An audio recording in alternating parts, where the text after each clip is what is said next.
ជ្រឹងពួនយំឆ្លងដល់ជំរំចំការក្រូចស្រីវារួតប្រឹងរីទទួលកវីខ្លាយតែរូបស្រីមិនឃើញថែនត្រា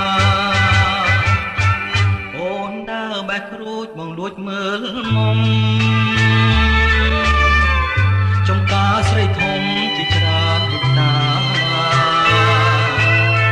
សាមកឲ្យចេញផ្លែសង្កែចេញតា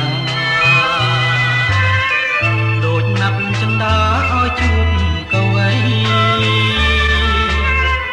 តវត្តតែមិនក្រហឹមដាំង